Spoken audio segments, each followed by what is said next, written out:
This is Talk Business and Politics with Roby Brock. Joining me now, John Brummett, columnist with the Arkansas Democrat-Gazette. Good to see you, sir. Nice to have you with us. I feel the same. Glad to be here. Let's begin with the end of the legislative fiscal session. Kind of one for the ages there. I'm hard-pressed to name a time when the legislature left without finishing their budget work. I suppose it may have happened before, but in my 30 plus years of working at or covering the legislature, this is the first time I can recall. How bizarre was this ending? I think there was an occasion when they were hung up during Mike Huckabee's governorship in the 90s over a general improvement fund, and they went home and then came back. But it's this is different because it's about one budget. And it's in a fiscal session, a budget session, a job simply for that. Let's get together and re-up these budgets for the second year of the biennium. For a long time, we did just fine having 2-year budgets, and we didn't have these annual re-ups, but now we do. But it would seem that when you gather for a 30-day session for the sole expressed constitutional purpose of re-upping budgets, that you could re-up your budgets. And they didn't, and it was a sort of an age-old thing. The Game and Fish Commission is constitutionally independent, thanks to the voters with the giving them that status. Legislators tend to get irked by that kind of thing. Then you get legislators who, for varied reasons, because Game and Fish is a really big deal out there, want something out of the Game and Fish Commission, and then they don't get it. And they think one of the commissioners is not a very cooperative or kind or nice person, and they get huffy and they get their egos involved, and so they, for various reasons, don't want to vote for the budget. And then this one, the House members who were against it had won. The idea of raising the salary from 150 something to 190, the Senate had said, okay, if you don't like it, we'll cut it down to promise to do no more than 170, and at the end, a 3% raise. So they had won. The House members had won, but they had already gone home. They had adjourned themselves sine die, so they couldn't concur in their victory. So now, the governor, she's going to save the day by having a special session, which she'll be in control of. She may want to put some other things in there, you don't know. And they're going to spend more. This is the classic point. They're going to spend more for the special session than they would have spent by granting the original raise, while the Game and Fish director is paid a lot less than average state agency directors, even though it's one of our most prominent agencies. Really, really strange. And I think mostly about a combination of sort of petty resentments. That I don't know the specific nature of. I just know that there are legislators out there, I was told, who had a variety of reasons to be irked for some reason at something about Game and Fish. And then they just went home. And then they couldn't take yes for an answer. They didn't stay around long enough to get yes for an answer. And so we got to come back and go through that rigmarole. Well, and I think, obviously all your points are very well taken, but the one that just strikes me as the one that makes the least amount of sense is we're going to spend $100,000 on a 3-day special session, at least a minimum of $100,000. That's just what it costs to operate in a special session, for what will probably amount to a 3% pay raise for the Game and Fish Commission executive director, which will be less than $4,000 of a raise. It's a classic waste of taxpayer money, and to me, they deserve almost all of the ridicule they're going to receive for doing it. They do.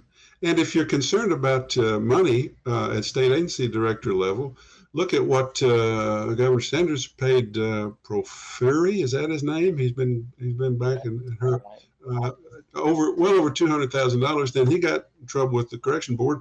Then she found a place for him on her staff where he is sitting around making $201,000, and that's okay. But the Game and Fish Commission has long been underpaid by that standard at 150 something. And they've been talking about this raise for a long. This didn't come out of the blind side. I mean, the legislative council has had hearings on the fact that they need to upgrade the position of Game and Fish Commissioner, Game and Fish Director, relative to other state agencies. But at the end, they got 62 votes for it, 38 for one reason or another. Just couldn't bring themselves to take progress that they'd made in their position and to stay in session a little while longer, just sit around to see what the Senate does, in which case they might receive an actual solution on which they could claim victory. But they had adjourned. I mean, there's no way to defend this silly obstruction in the House among a minority group. There just isn't. The process has to take its place, and they would have had a victorious situation if they'd just stuck around for it to reach some conclusion of their single assignment. I heard you tell Senator Dismaying, y'all had one job. Right. They had one job. And they didn't do it. And the 30-day fiscal session the prelude to that is about a 60-day preliminary session where they work through all of the budgets as well. So I mean, just to say these things 30 days to figure this out, they had about 90 days to figure this out. So. If raising this Game and Fish guy's salary that much came out of the blue, just came up in the middle of the night in the special language subcommittee or something like that, yeah. But you had ample opportunity to know this had been a long-term issue. They've argued about this before, and they were actually talking about a way to let the Game and Fish private foundation, supplement the salary. But then when somebody brought that up, that caused a whole new group of opposition. It was a little dose of big-time Washington politics. It looked a little bit like the U.S. House of Representatives with their Republican right wing that keeps threatening to shut down the government. Here we're just going to shut down Game and Fish regulation, game and fish conservation. Hunting and fishing, I think, are pretty important in Arkansas, but we're not going to do that. In June, we'll have a special session, and it'll take 3 days to pass any bill. And who knows what else gets put in there once they're coming. So more government. The more I hear about the rise of conservatism in Arkansas, the more activist and bigger our government seems to get, which is just an observation I offer. You need to coin the phrase, a little dose of big time politics there. That sounds. Yes, it wasn't a big dose. It wasn't a significant dose, but this is how a small province would do what the U.S. House of Representatives is doing.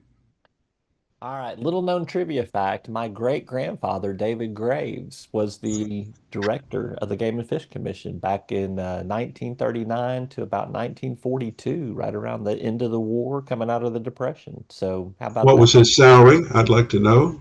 It was not much. I do have a line item with it, but I can't recall. I would imagine it was less than $30,000 easily. So I hope nobody tried to give him a raise. Back then, they actually, and I've got the documents on this. They successfully raised the hunting and fishing licenses from $1.10 to $1.50 a year, and they used that 40-cent increase to fund all kinds of conservation and wildlife management areas, as well as some of the folks that protect those areas, the wardens.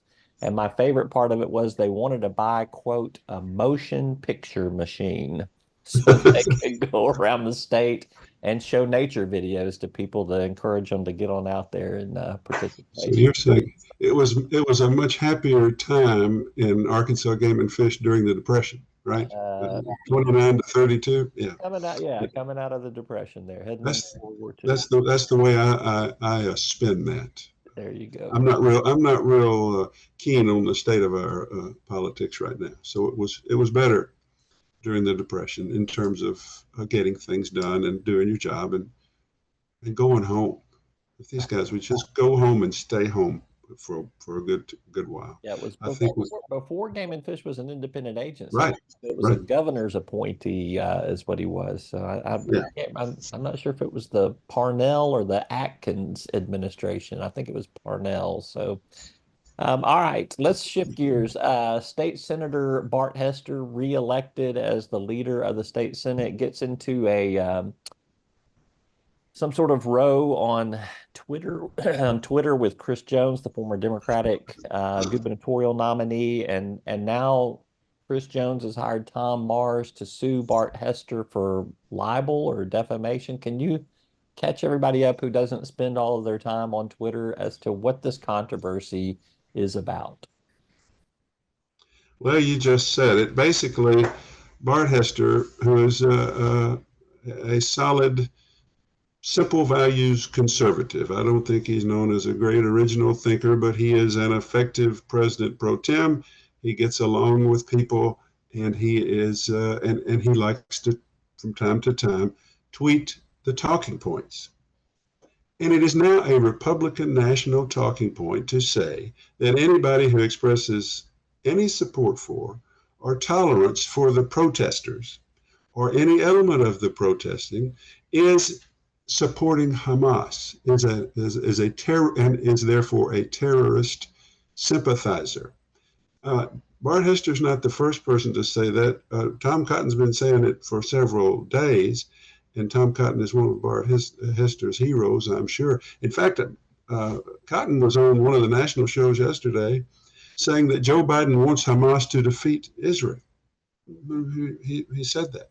So what's happened here is that poor Bart Hester, regurgitating some Republican talking points on Twitter, where anything goes, finds himself sued by a seriously good lawyer and the last Democratic gubernatorial candidate for saying something that everybody on the Republican right is saying these days, and something that most prominently, Tom Cotton is championing. So basically, Chris Jones, with Tom Mars as his lawyer, is suing as libel contemporary American political dialogue. Okay. Contemporary American political dialogue is at least libelous. It's furthermore scandalous, dysfunctional. I mean, it's all about criminal prosecution now. We're having pornographic testimony in our presidential race, and we've got 90 something counts of criminal indictments to deal with in our Republican in our presidential race. And I'm sure poor Bart is just down here saying, "What did I do? That's what we think, right? This is just the way we talk anymore." But I know Tom Mars is a smart lawyer, and I know Chris Jones believes in more civil dialogue. So I guess we'll have a court proceeding on this, and we'll have some pleadings, and we will see. But I don't defend calling somebody a terrorist sympathizer. I just say I'm numb to that kind of thing anymore. Of course, Chris Jones once said to me, "How did you get the way you are? You're so cynical." I'm not cynical. I'm just resigned to the state of our politics. And I read through that tweet like so many things. Well, okay, there you go. Bart's just repeating the talking point. So I found it odd, but I guess I look forward to the arguments about it. And imagine if here in Arkansas we should have a case, wouldn't have any precedent value, that says essentially contemporary American political dialogue is actionable defamation of character. I think wouldn't it? That would really be something. It would be a blow to strike for a kinder, gentler, more competent, decent dialogue. So that's where we are on that. I'm still not sure it would change any of what we see tweeted out on a daily basis. No, and I don't think it would affect any testimony Michael Cohen's going to make this week, or any bellowing that Trump might do in his next rally, or what Tom Cotton will say the next time he's on a national show talking about this, how anybody who would find fault with Israel in any way is a terrorist sympathizer or wants terrorists to win this conflict. Bart, I don't. Bart just seems to come in somewhere under that in terms of incendiary rhetoric, but it's never unworthy to have a discourse on whether our rhetoric needs to be improved. Lord knows it does. So maybe that'll give us this opportunity. We've dived into a lot of it already, but the cotton rhetoric, what we're seeing out of the New York Manhattan case, there's a lot of performance art and auditioning going on right now. Throw in Kristi Noem and uh, Doug Burgum, I think, the other governor up there in one of the Dakotas, and Katie Britt and some of these other folks. And I mean, it's just, I feel like we're in for a few more months of auditions for a potential Trump administration post. Well, as an audience right now, if you'd like to be on the ticket, anytime you're on TV on the Republican side, anytime you're on television, you have an audience of one, and that's Donald Trump, and he watches all this stuff, and you've got to. He's already said, I'm not going to have any more Mike Pence business. Somebody not doing what I say when I want us to violate the Constitution. So, and he's already said that my entire administration, I'm not going to have any of these people who think for themselves. They're all going to be my minions. So that's the assignment. And you won't be there, then go on one of the talk shows and just please him as best you can. That's what we have. And we had the author Tim Alberta in Little Rock last week who talking about his book, and he said, and he decried the great decline in our politics, but he said between now and November, it's going to get a lot worse. So I believe he used the phrase buckle up. And I guess that's what we all ought to do, is buckle up. Well, here's my optimism. I've had this conversation with several people before too about this rough ride that we're in, as you allude to. In 4 years, the next presidential election cycle, if we can all hang on until then, I think you'll see fresh faces on both the Republican side and the Democratic side, either by nature of the Constitution restricting someone to 2 terms as president, or the fact that the country's ready to move on from a couple of guys that are going to be in their 80s at that point in time, one way or the other. Yeah, I love your optimism, Roby. Let's just hope we survive 4 years, because it'll get better after that. Okay. I appreciate your optimism. All right. John Brummett, columnist with the Arkansas Democrat Gazette. Thank you so much. Thank you, man.